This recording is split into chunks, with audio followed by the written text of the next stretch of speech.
Hey everybody, I have one more video here for you today on the 1837 expedition to Egypt. I kind of want to wrap this up. I have other videos in the works that I need to get to, including one that I have promised on the Templars and their lost crusade, coming from about 7 centuries ago. But I have had some good comments and questions, and a few comments really made me think about one specific site in Egypt, and that is the Labyrinth, and I want to thank those people for those messages and comments, and I want to thank my new subscribers. What you're going to find on my channel is just my view on ancient history and many different aspects and periods of ancient history, and you're going to also see some music videos, some from my friends here in Vegas. And while I'm mentioning that, I want to just take a personal time out to send a special birthday wish to my friend Ddendyl. Happy birthday, Ddendyl. Those of you who have not seen her music videos, she is extremely talented, and she has some amazing new country music coming out in the near future, and I'll leave her links online if you want to follow her. I have seen numerous times people react to her new songs that are coming out, and it is pretty special. I just wanted to mention that. Happy birthday, Ddendyl. But getting back to the video here, I looked through these 3 volumes, and he has a couple paragraphs on brief visit to the Pyramid of Hawara, where the ancient labyrinth was supposed to be located. And here is the Pyramid of Hawara, made with inferior products in the dynastic Egyptians' attempt to copy what was at Giza. But obviously this pyramid just crumbled into ruins. But the Great Labyrinth, those of you not familiar with it, a little over 2,000 years ago, some Greek writers on visits to Egypt, they were writing of a great network of underground rooms and chambers and passages and treasures located just south of the Pyramid of Hawara.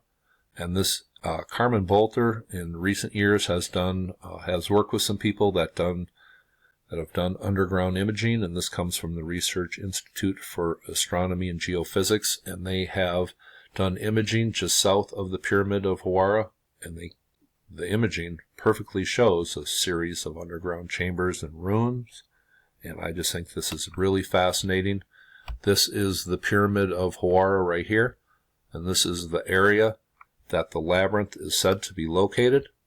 And you know, clearly there is something under the ground here, and the sand is just covering it up, but how far down and to the extent of what is under the ground here, that is a great question.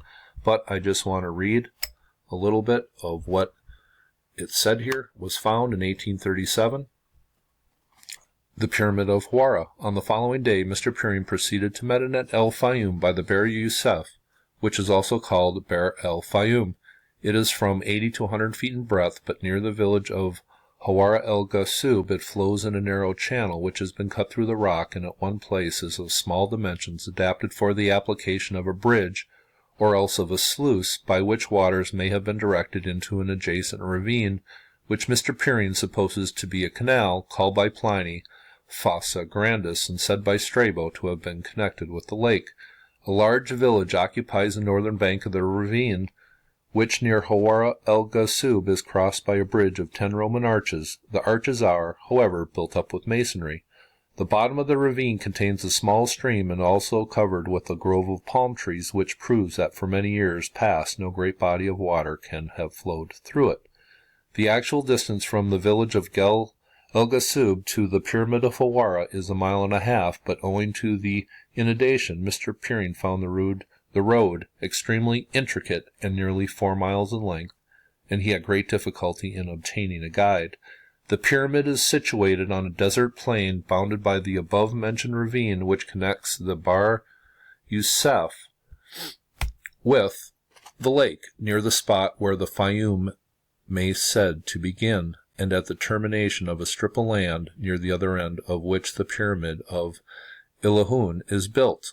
The Pyramid of Hawara is constructed with crude bricks, which contain much straw, measures 17.5 by 8.5 by 5.5, and are laid in fine gravel. The remains of a stone casing are said to be seen near the base, but it has been entirely removed.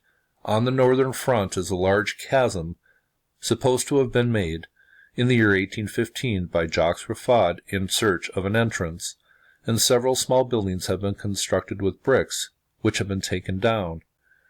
And then it says here, it gives some measurements, the present base, about 300 feet in the height, the dilapidated height, 106 feet. It says, also, the ruins of extensive buildings, by some people supposed to have been the famous Labyrinth, are to be seen to the southward of this pyramid. They occupy a space of about 800 by 500 feet, but they were, perhaps, originally much greater, as they seem to have been intersected by the above-mentioned canal. This space is covered with large fragments of compact limestone, which bear a high polish, and also with broken columns and capitals of granite executed in the best style of Egyptian art.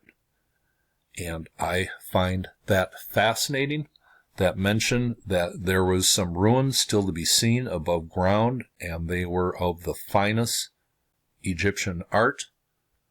And they are next to the Pyramid of Hawara, which seems to be an inferior crumbling pyramid, just an attempt at a copy of something that came before.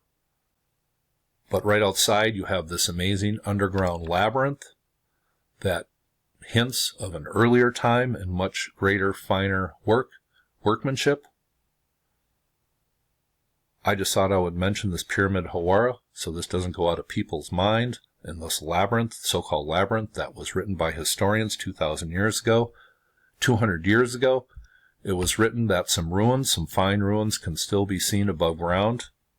And here on Google Earth is the area that the so-called labyrinth is under. I just wanted to, refamiliarize you people with this story, what was found here 200 years ago.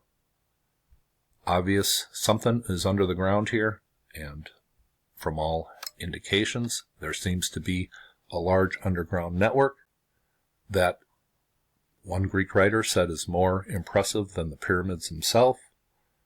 Hope you thought this was interesting, and you all have a very nice day.